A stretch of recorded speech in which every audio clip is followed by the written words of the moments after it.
Hello and welcome. I will be answering JAMB 2010 Physics Past Question 39.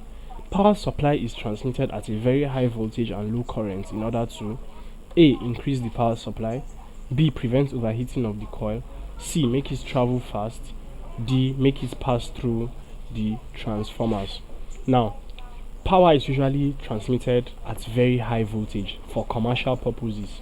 Okay, so for commercial purposes, so electrical power is usually supplied at very high voltage but at low current.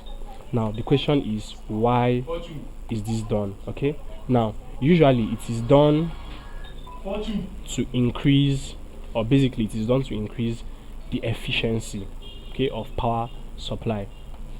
Now it does this by preventing overheating.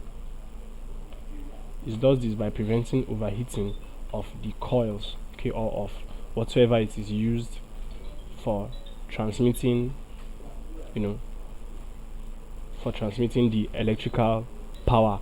Now the lower current that accompanies high voltage transmission